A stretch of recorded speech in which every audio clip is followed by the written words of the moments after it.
WWE has reached a point where they need to make a decision with Jade Cargill, because if they don't, there's a serious risk that her career could stall before it really takes off. Everyone already knows that Jade has enormous potential in WWE. When she made the jump from AEW to WWE in 2023, the expectations were sky high. She wasn't just signed to fill up the roster. WWE saw her as someone who was destined to become a future women's world champion, and fans were told to believe that was the plan from the very beginning. That same goal still exists in 2025, but the way things have unfolded has left people questioning exactly what WWE is doing with her.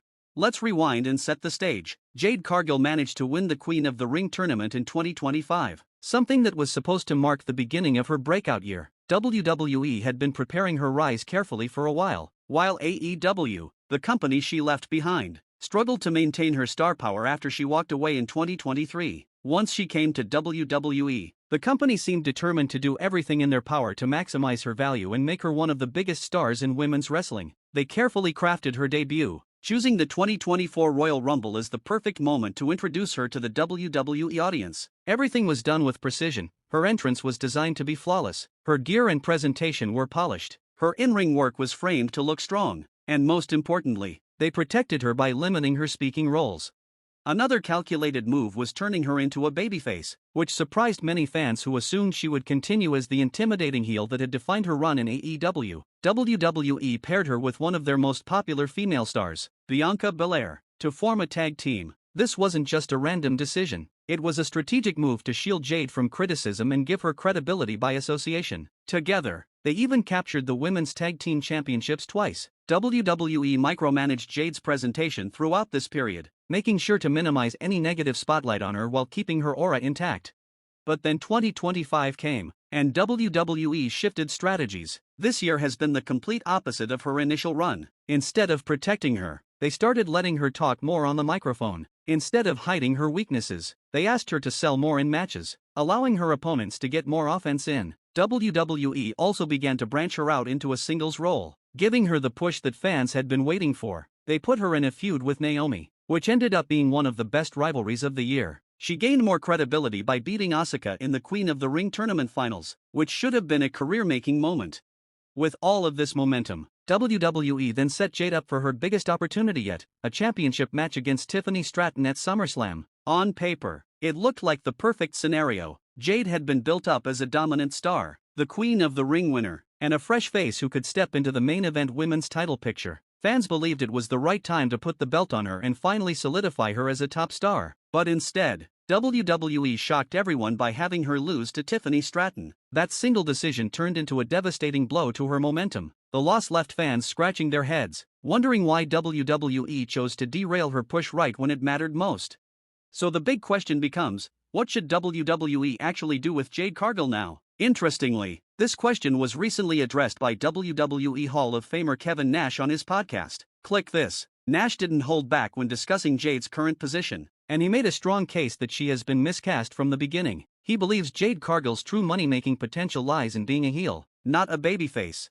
According to Nash, a lot of the criticism Jade has faced isn't entirely fair. Many people online continue to repeat the claim that she hasn't improved since leaving AEW, but Nash argued that those fans aren't paying attention. He said that she's actually improved greatly, and her in-ring ability has come a long way since her AEW days. On that point, he's right, there's clear evidence of her growth. However, the real issue isn't about her lack of improvement, it's about her character presentation. Nash bluntly said the problem with Jade is that she's being forced into a role that doesn't suit her. She isn't a natural babyface. Instead, she fits the mold of a classic heel.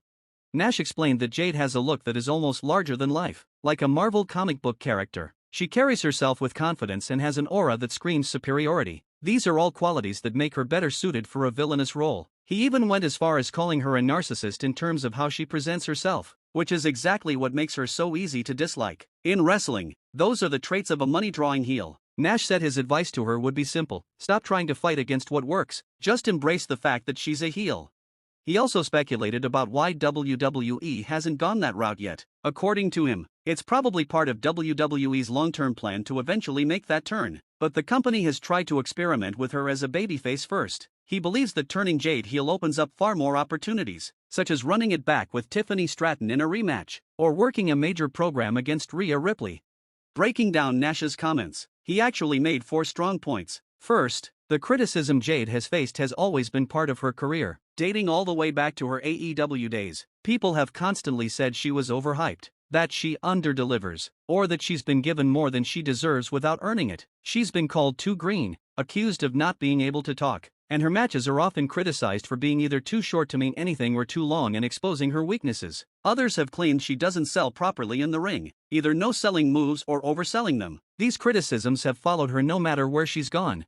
Second, Nash pointed out that she's a natural heel, which is impossible to deny. She has the same kind of qualities you see in wrestlers like Tiffany, Stratton, Charlotte Flair, or even MJF, people who, for one reason or another, are naturally unlikable to audiences. Sometimes it's their arrogance, sometimes it's their confidence, and sometimes it's simply the way they carry themselves. For Jade, it's her unshakable confidence that tends to rub fans the wrong way. That's not necessarily a bad thing. In wrestling, that's exactly the kind of personality trait that can be turned into a strength when presented properly.